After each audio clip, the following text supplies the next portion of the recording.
ज्योतिष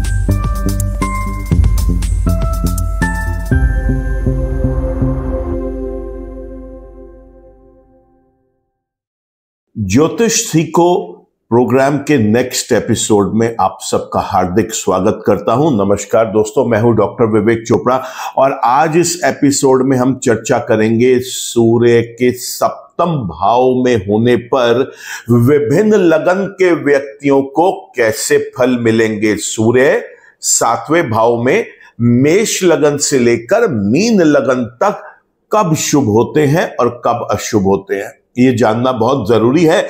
ये अगर आपकी ज्योतिष में रुचि है तो भी बहुत सारे एस्ट्रोलॉजर्स आज तक इसी एक चीज के ऊपर कंफ्यूज रहते हैं कि कोई भी एक ग्रह क्या हर भाव में एक सा ही फल देता है, क्या कोई भी एक ग्रह एक स्पेसिफिक भाव में हर लगन वाले व्यक्ति के लिए शुभ है। बहुत बार मैंने देखा है लोग आके बता रहे होते हैं जी हमारी कुंडली में राहु 6ठे भाव में है और राहु 6ठे भाव के अंदर सब जगह अच्छे फल देता है। तो ऐसा नहीं है दोस्तों, कोई भी एक ग्रह किसी भाव में शुभ किसी भाव में अशुभ हो सकता है। बहुत रेयर चांस होते हैं जिसमें कोई भी एक ग्रह हर एक लगन में एक स्पेसिफिक हाउस में या तो प्योरली अच्छा या बुरा होता है। जैसे हमने सूर्य की चर्चा करी थी, जब सूर्य पंचम भाव में थे तो मेष लगन से मीन लगन तक वो सभी भाव में शुभ थे। इसी प्रकार बहुत ग्रह, अभी हम जब ज्योतिष सीखो के एपिसोड्स में आगे चलेंगे तो आप देखेंगे कि कुछ प्लैनेट्स एक स्पेसिफिक हाउस में हर एक लगन वाले व्यक्ति के लिए शुभ या अशुभ हो सकते हैं। चलिए बात शुरू करते हैं हम। सूर्य 7वें भाव में अगर मेष लगन में है तो कैसे होंगे। देखिए सूर्य का जो रिजल्ट मिलेगा वो किस तरीके से मिलता है। सूर्य जिस राशि में बैठे होते हैं उसका फल देंगे, जहां पर वो देख रहे हैं उसका फल देंगे, और जिस भाव के वो स्वयं स्वामी है उसका रिजल्ट देंगे। तो पहले तो हम बात करते हैं सूर्य जिस भाव में बैठे हैं। आज चर्चा कर रहे हैं सप्तम भाव की, तो अपना डिस्कशन सप्तम भाव तक ही सीमित रखते हैं। सप्तम भाव में बैठकर वो देखेंगे लगन को। अब दो ऑप्शंस हैं, या सूर्य इस भाव में बैठकर शुभ होंगे और या सूर्य इस भाव में बैठकर अशुभ होंगे। तो पहले चर्चा कर लेते हैं कि अगर सूर्य शुभ है तो क्या रिजल्ट्स मिलेंगे इस व्यक्ति को। तो सूर्य अगर शुभ है तो यहां पर वैवाहिक जीवन बहुत अच्छा व्यतीत कर सकता है ये व्यक्ति। पार्टनर्स के साथ इसके रिलेशनशिप्स बहुत अच्छे होंगे। दैनिक रोजगार इस व्यक्ति का अच्छा होगा। ऐसा व्यक्ति बड़ा प्रतिष्ठित व्यक्ति होगा समाज के अंदर, अपने परिवार के अंदर इसका स्वास्थ्य बहुत अच्छा रहेगा। ये कोई भी डिसीजंस और इनिशिएटिव्स लेता है वो इसके बड़े सफल होंगे। और ऐसा व्यक्ति एक अपना अच्छा पर्सनालिटी, अच्छा कैरेक्टर अपने फैमिली में और सोसाइटी में कम्युनिकेट करने के लिए सक्सेसफुल होता है।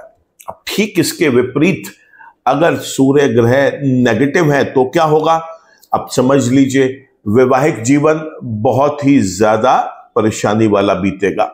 पार्टनरशिप सक्सेसफुल नहीं होंगी, दैनिक रोजगार कभी भी स्थिर नहीं होगा, मान सम्मान प्रतिष्ठा की हमेशा हानि पहुंचती रहेगी, स्वास्थ्य खराब रहेगा ऐसे व्यक्ति का। कोई डिसीजंस या इनिशिएशंस ये व्यक्ति लेता है वो इनिशिएटिव्स वेस्ट चले जाएंगे या वो डिसीजंस खराब चले जाएंगे, और ऐसे व्यक्ति का जो पूरा का पूरा जीवन है वो बड़ा चिड़चिड़ा, अकेलेपन में और एक बिल्कुल ही डिफरेंट तरीके का, नेगेटिव साइड में डिफरेंट तरीके का व्यक्ति अपना जीवन व्यतीत करेगा।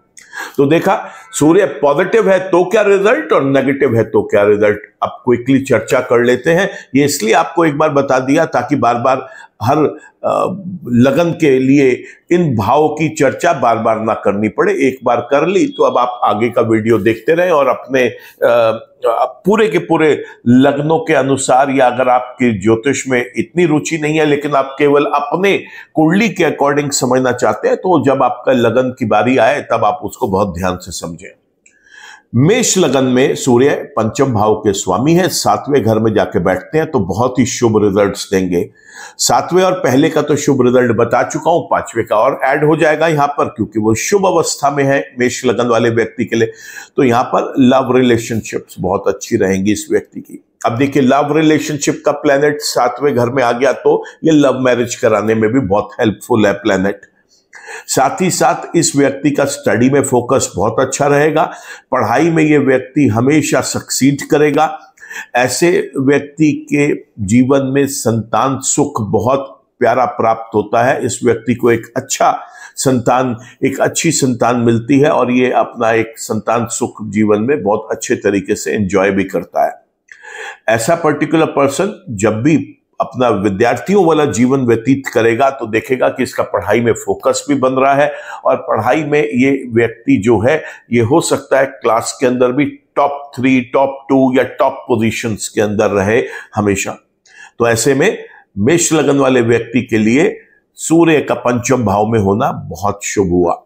बात कर लेते हैं अब हम वृषभ लगन की। वृषभ लगन में सूर्य जो है ये चौथे भाव के स्वामी है, केंद्र के स्वामी केंद्र में आके बैठ गए और एक और केंद्र को एस्पेक्ट कर रहे हैं, तो 3 केंद्रों का इन्वॉल्वमेंट हो गया यहां पर। और यहां पर भी सूर्य ग्रह जो है वो पॉजिटिव है, शुभ रिजल्ट्स देंगे। क्या शुभ रिजल्ट? दूसरे नंबर के लगन यानी कि वृषभ लगन में जब वो चौथे भाव के स्वामी होंगे तो मिलेंगे, तो यहां पर इस व्यक्ति का जीवन में सुख बहुत होगा, क्योंकि सुख भाव का स्वामी सप्तम भाव में आके लगन को देख रहा है। तो सुख बहुत होगा इस व्यक्ति के जीवन में, चल अचल संपत्ति बहुत होगी, समाज में प्रतिष्ठित लोगों के साथ इसका उठना बैठना होगा और इसको लोग बहुत स्नेह देंगे।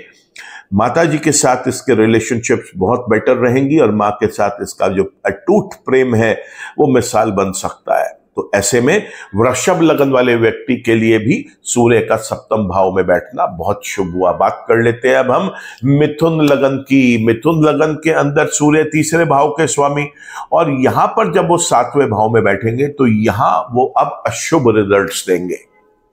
सूर्य की अशुभता क्या है वो मैं सातवें और पहले भाव की आपको बता चुका हूं। तीसरे भाव की अशुभता और ऐड हो जाएगी। उसमें छोटे भाई बहनों के साथ जो रिलेशनशिप्स हैं वो अच्छे नहीं रहेंगे, संबंध विच्छेद भी हो सकते हैं। अपना जो पराक्रम है उस व्यक्ति का, उसमें हानि पहुंचेगी इस व्यक्ति को। छोटी यात्राएं अगर करता है अम्यूजमेंट के लिए, मौज मस्ती के लिए या धन कमाने के लिए, वो सभी व्यर्थ जाएंगी। उसके अंदर सूर्य ग्रह का सपोर्ट नहीं मिलेगा।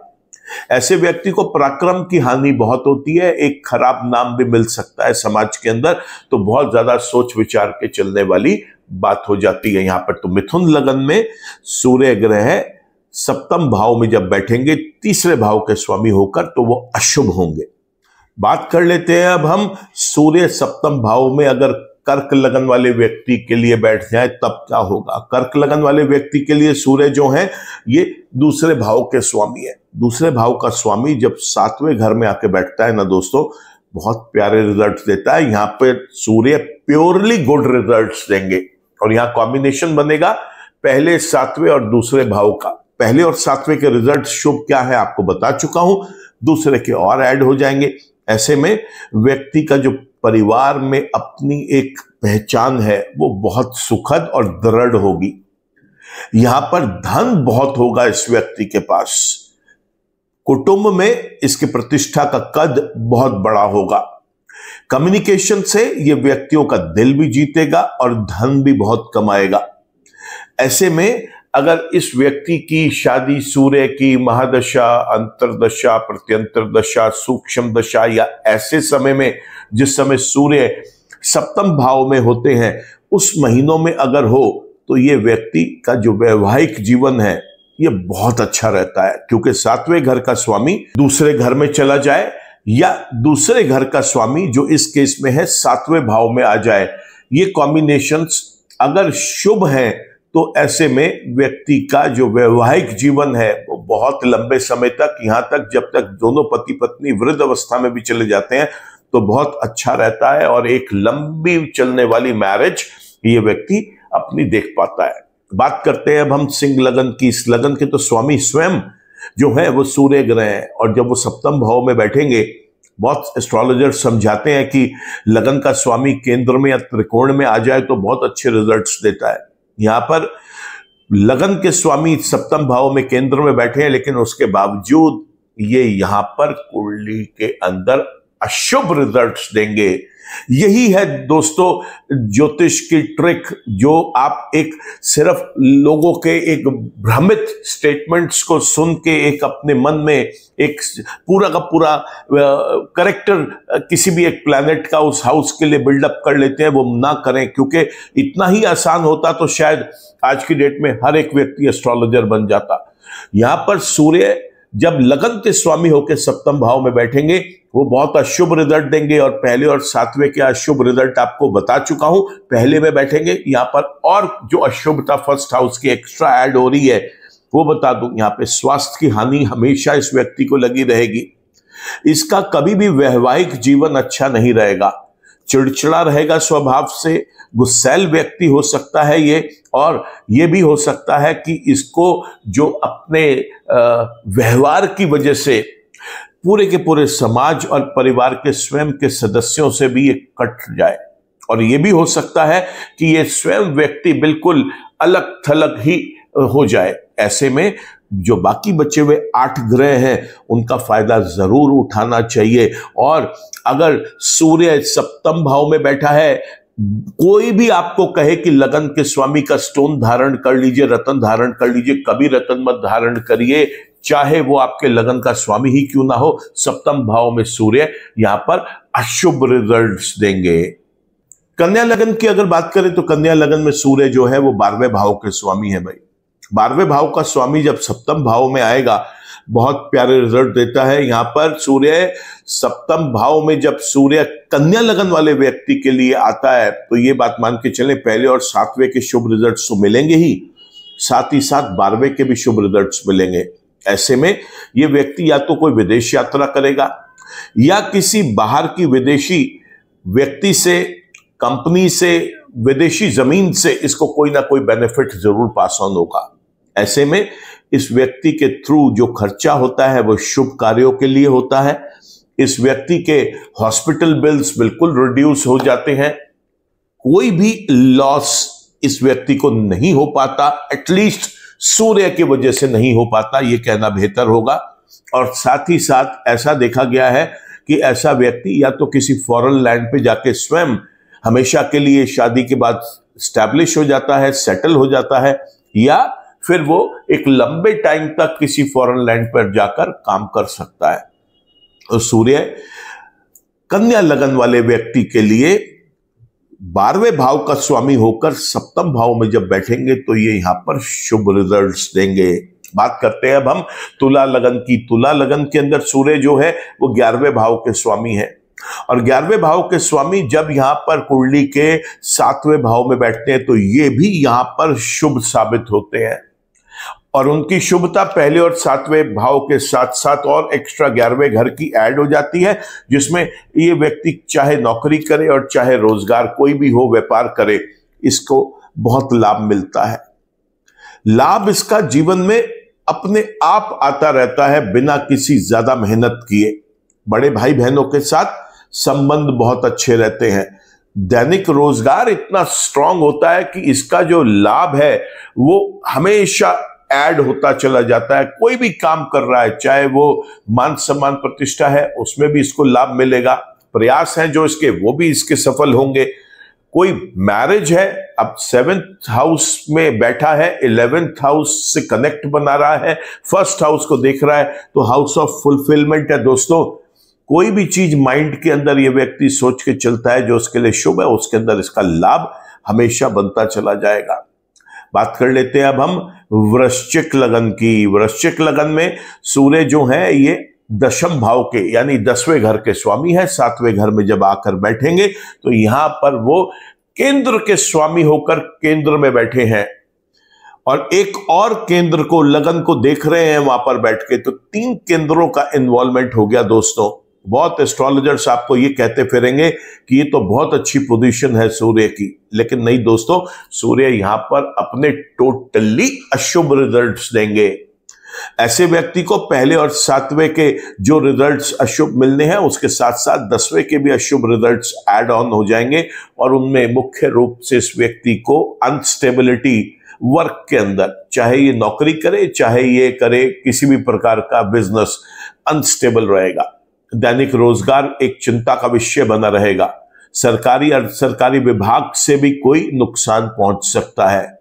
ऐसा व्यक्ति अगर कोई कोर्ट केसेस में फंस गया कभी तो वहां पर भी इसको नुकसान उठाना पड़ेगा। 7वें घर का कनेक्शन 10वें घर से अशुभ हो रहा है तो ऐसे में पति पत्नी के झगड़े भी कोर्ट्स तक पहुंचते हैं, पार्टनरशिप के झगड़े भी कोर्ट्स तक पहुंचते हैं। और यहां पर यह देखा गया है कि दैनिक रोजगार में जो भी ये व्यक्ति काम कर रहा है उसमें भी कुछ इस तरीके की घटनाएं घटती हैं कि वो केसेस जो हैं वो कोर्ट तक पहुंचते हैं या डिपार्टमेंट्स तक पहुंचते हैं, जहां पर वो डिपार्टमेंट्स इसे एक बहुत बड़ी पेनल्टी इसके ऊपर इंपोज कर सकता है। तो स्कॉर्पियो असेंडेंट यानी वृश्चिक लगन वाले व्यक्ति के लिए सूर्य सप्तम भाव में अशुभ है। इस बात को आप बहुत ध्यान रखें। 3 केंद्र इन्वॉल्व हैं तो भी अशुभ है। बात कर लेते हैं अब हम धनु लगन की। धनु लगन के अंदर सूर्य ग्रह 9वें भाव के स्वामी है और 9वें भाव का स्वामी जब कुंडली के 7वें भाव में बैठता है, त्रिकोण का स्वामी 7वें भाव में केंद्र में बैठ गए और केंद्र को ही देख रहे हैं 7वीं दृष्टि से लगन भाव को। यहां पर सूर्य बहुत शुभ रिजल्ट्स देते हैं दोस्तों। खासतौर से ऐसे व्यक्ति के लिए देखा गया है कि जो भाग्य उदय है वो विवाह के बाद होता है या कोई भी पार्टनरशिप किसी के साथ करता है उसके बाद होता है। तो पहले और 7वें के तो अच्छे रिजल्ट्स आपको बता ही चुका हूं कि क्या है। 9वें के और ऐड हो जाएंगे तो भाग्य साथ देता है इस व्यक्ति का बहुत ज्यादा। भाग्य हमेशा बलवान रहता है। पिता के साथ संबंध बहुत अच्छे होते हैं और खास तौर से पिता का स्वास्थ्य बहुत अच्छा रखते हैं सूर्यदेव। जब जब गोचर में शुभ शुभ घरों में जाएंगे तो पिता का अगर कोई हानि हो भी रही है तो वहां पर पिता को सपोर्ट करेंगे। इस व्यक्ति की धर्म में रुचि रहती है और यह व्यक्ति लंबी यात्राएं अगर करना चाहे, खासतौर से अपने बिजनेस डेवलपमेंट के लिए, अपने बिजनेस के एक्सपेंशन के लिए, मैं कहता हूं कि यहां पे अम्यूजमेंट के लिए, चाहे मौज मस्ती के लिए, लेकिन लंबी यात्राएं होनी चाहिए, बहुत शुभ रहती हैं इस व्यक्ति के लिए। बहुत नाम कमाता है ये व्यक्ति लंबी यात्राएं करके। ऐसे व्यक्तियों को देखा गया है कि जब कभी ऑफिस में बात करो ऐसे व्यक्ति की तो बोलते हैं कि सर जो है वो 1 महीने के लिए, 15 दिन के लिए, 20 दिन के लिए किसी दूसरी स्टेट या किसी दूसरी कंट्री में गए हुए हैं काम के सिलसिले में। जब आते हैं तो बहुत एक शुभ समाचार के साथ आते हैं कि वहां पर जाकर हम बहुत अच्छे ऑर्डर्स लेके आए या बहुत अच्छा कोई अपना वर्क एस्टैब्लिश करके आए। तो ऐसे व्यक्ति को यहां पर सूर्य का 7वें भाव में बैठना बहुत शुभ रहता है दोस्तों। बात कर लेते हैं अब हम मकर लगन की। मकर लगन में सूर्य 8वें भाव के स्वामी है। देखिए 8वें भाव के स्वामी है, 7वें भाव में अगर बैठे होंगे तो कैसे फल देंगे। बहुत लोग आपको ये कहते हैं कि 8वें घर का स्वामी अगर केंद्र में या त्रिकोण में जाके बैठ जाए तो अशुभ हो जाता है, लेकिन दोस्तों ऐसा नहीं है। यहां पर सूर्य ग्रह 8वें भाव के स्वामी होकर जब 7वें भाव में बैठेंगे तो बहुत अच्छे रिजल्ट्स देते हैं इस व्यक्ति को। रोग से बचाते हैं, लंबी बीमारियों से बचाते हैं, दुर्घटनाओं से बचाते हैं। और खासतौर से अगर ये व्यक्ति कोई क्रिएटिविटी, इनोवेशन, रिसर्च या डिजाइनिंग से संबंधित अपना कोई कारोबार करना चाहता है, कोई काम करना चाहता है, उसके अंदर तो बहुत ही ज्यादा लाभ मिलता है, क्योंकि दैनिक रोजगार के हाउस में बैठे हैं और 8वें भाव का जो मेन चीज है वो है रिसर्च, क्रिएटिविटी, इनोवेशन। अगर ये व्यक्ति ऐसे किसी काम में इन्वॉल्व है जिसमें रिसर्च होती हो, क्रिएटिविटी का जो है लोग उसकी पहचान करते हो, बहुत पैसा कमाता है। दैनिक रोजगार तो बहुत ही अच्छा रहता है इस व्यक्ति का। तो यहां पर सूर्य बहुत शुभ रिजल्ट्स देंगे जब वो कुंडली के 8वें भाव के स्वामी होकर 7वें भाव में बैठते हैं मकर लगन वाले व्यक्ति के लिए। अब चर्चा कर लेते हैं एक्वेरियस यानी कुंभ लगन की। और कुंभ लगन के अंदर सूर्य स्वयं 7वें घर के स्वामी है। 7वें घर के स्वामी 7वें भाव में ही बैठे हैं, क्योंकि आज का वीडियो ही इस चीज के ऊपर है कि वो कौन से भाव में बैठ के कैसे फल देंगे। अब देखिए, अपने ही भाव में बैठकर, वो भी केंद्र में, लगन को देखते हुए दो दो केंद्र यहां पे कंट्रोल हो रहे हैं। बहुत लोग और बहुत सारे एस्ट्रोलॉजर्स ये सोचते हैं कि वो यहां पर बहुत शुभ हो गए, क्योंकि अपने घर में बैठे हैं। ये एक जनरल विचारधारा है लोगों के मन में। लेकिन दोस्तों, यहां पर सूर्य बहुत ज्यादा नेगेटिव हो जाते हैं। ऐसे व्यक्ति की या तो शादी ही नहीं हो करते, ऐसा व्यक्ति अगर शादी हो भी जाती है तो चल नहीं पाती। यहां तक देखा गया है कि 1 2 3 4 जितनी भी शादियां हो जाए, हर शादी में कोई ना कोई विवाद रहता है, कोई परेशानी रहती है। पार्टनरशिप्स भी वर्कआउट नहीं करती। ये व्यक्ति कई बार अपनी गलतियों से भी सीख नहीं लेता, तो एक पार्टनरशिप में नुकसान देखता है, फिर दोबारा पार्टनरशिप करता है, उसमें भी नुकसान देखता है। इसके बाद जो सबसे बड़ी प्रॉब्लम आती है वो आती है इस व्यक्ति का दैनिक रोजगार जो है वो बिल्कुल भी स्थिर नहीं होता। ये भी एक प्रॉब्लम वाली बात है। तो हमें यहां पर बहुत विशेष रूप से ध्यान रखना है कि कुंभ लगन के अंदर सूर्य का जो 7वें भाव में होना है, जबकि अपने ही भाव में, अपने ही राशि में बैठा है, तब भी वो बहुत ज्यादा खराब है। और अब आखिर में बात कर लेते हैं हम मीन लगन की। मीन लगन के अंदर सूर्य ग्रह 6ठे भाव के स्वामी है। 6ठे भाव का स्वामी जब मीन लगन के अंदर 7वें भाव में आके बैठते हैं तो कैसे फल देंगे, जिज्ञासा बहुत एस्ट्रोलॉजर्स की है कि 6ठे भाव का स्वामी क्या किसी जगह पर जाकर अच्छे रिजल्ट दे सकता है। तो आज मैं आपको बता रहा हूं। यहां पे देखिए, सूर्य ग्रह 12वें के जब स्वामी थे कन्या लगन में, तो भी उन्होंने अच्छे रिजल्ट दिए। सूर्य ग्रह अष्टम के जब स्वामी थे तब भी उन्होंने अच्छे रिजल्ट्स दिए। और अब सूर्य ग्रह जब 6ठे भाव के स्वामी है और 7वें घर में बैठे हैं, तो यहां पर भी ये अच्छे ही रिजल्ट्स दे रहे हैं। दोस्तों, ये आप एक इंपॉर्टेंट लर्निंग है, आप नोट करके रख ले। सूर्य ग्रह इस लगन वाले व्यक्ति के लिए, मीन लगन के व्यक्ति के लिए, जब 6ठे भाव के स्वामी हैं और 7वें भाव में बैठेंगे तो अपने अति शुभ रिजल्ट्स देंगे। यहां पर 7वें और पहले के अच्छे रिजल्ट्स के साथ साथ 6ठे के अच्छे रिजल्ट्स और ऐड हो जाएंगे। और वो शुभ रिजल्ट्स ये हैं कि ऐसे व्यक्ति को रोग, ऋण, विघ्न, बाधाएं कभी नहीं सताती, गुप्त शत्रु कभी नुकसान नहीं पहुंचा पाते। और ऐसा व्यक्ति यूजुअली देखा गया है कि अगर ये व्यापार कर रहा है तो ये अपने विरोधी को बहुत आसानी से, अपने कॉम्पिटिटर को बहुत आसानी से कॉम्पीट करके आगे निकल जाता है। और ये अगर ये व्यक्ति कोई स्पोर्ट्समैन है या ये व्यक्ति किसी जॉब में है तो भी इसको रिकॉग्निशंस बहुत ज्यादा मिलती हैं। और स्पोर्ट्समैन अगर ये है तो ये बहुत आसानी से अपने जो ओपोनेंट है उसको हरा देता है। इसको बहुत ज्यादा मशक्कत नहीं करनी पड़ती। इस बात के ऊपर भी आप हमेशा याद रखें कि मीन लगन वाले व्यक्ति के लिए सूर्य का 7वें भाव में बैठना, जबकि वो 6ठे के स्वामी है, बहुत शुभ रहता है। तो देखा दोस्तों हमने कि मेष लगन से लेकर मीन लगन तक सूर्य 7वें भाव में कब शुभ है और कब अशुभ है। आप चर्चा कर लेते हैं कि अगर ये शुभ है तो क्या करें और ये अशुभ है तो क्या करें। ये भी बहुत जरूरी है इस ज्योतिष सीखों में सीखना। तो सबसे पहले ये समझिए कि अगर सूर्य आपके शुभ है लगन कुंडली में और जन्म कुंडली के साथ साथ गोचर में भी शुभ हो रहे हैं, या उनकी महादशा, अंतरदशा, प्रत्यंतर दशा चल रही है, तो ऐसे में आपको माणिक रत्न जरूर धारण करना चाहिए, क्योंकि अपने शुभ ग्रहों को हमेशा स्ट्रांग रखना चाहिए।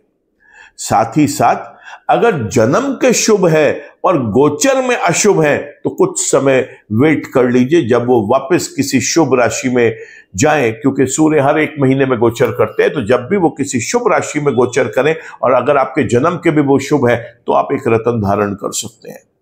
लेकिन अगर सूर्य ग्रह जन्म के ही अशुभ है तो भले ही वो गोचर में शुभ हो जाए, रत्न तो आपने कभी धारण नहीं करना। यहां पर चाहे वो जन्म के शुभ है या अशुभ है, अगर वो गोचर में अशुभ हो रहे हैं तो आपको, या जन्म के अशुभ है तो आपको उनके उपाय जरूर करने चाहिए। क्या उपाय है? सूर्य को जल दें, इस जल के अंदर थोड़ा सा कुमकुम, थोड़ा सा हल्दी छिड़क लें और फिर जल दें, बहुत शुभ रहता है। सूर्य के मंत्र जप करें, आदित्य हृदय स्तोत्रम का पाठ करें, गाय को भीगी हुई गेहूं में गुड़ मिलाकर हर रविवार को खिलाएं, भगवान जी के चरणों में, देवी देवताओं के चरणों में रसीले फल और गुड़ इसका आप वहां पे जाकर अर्पित करके आ सकते हैं। मंदिर में गेहूं, गुड़, तांबा ये दान करें। किसी जरूरतमंद व्यक्ति को गेहूं या गुड़ का दान किया जा सकता है। ऐसा करना बहुत शुभ रहता है। तो दोस्तों, आज के वीडियो में तो केवल इतना ही। उम्मीद करता हूं कि ये एपिसोड आपको पसंद आया होगा, क्योंकि बहुत लोगों के मन में सूर्य का सप्तम भाव में होकर कैसे फल मिलेंगे, अच्छे या बुरे, इस चीज का एक भ्रम मन में हमेशा बना रहता है। उम्मीद करता हूं कि इस वीडियो के बाद एक क्लैरिटी आप सबको मिल गई होगी। वीडियो दोस्तों अगर पसंद आया है तो आप इसे लाइक करें, कमेंट करें, शेयर करें। चैनल सब्सक्राइब कर लिया है तो थैंक यू। किसी कारण से चैनल को आप अभी तक सब्सक्राइब नहीं कर पाए तो मैं रिक्वेस्ट करूंगा आप चैनल को सब्सक्राइब करें। बेल आइकन को भी जरूर क्लिक कर दें एक बार, ताकि कोई भी नया वीडियो अपलोड होता है तो आपके पास उसका नोटिफिकेशन पहुंच सके। ईश्वर आप सबका भला करे दोस्तों। नमस्कार।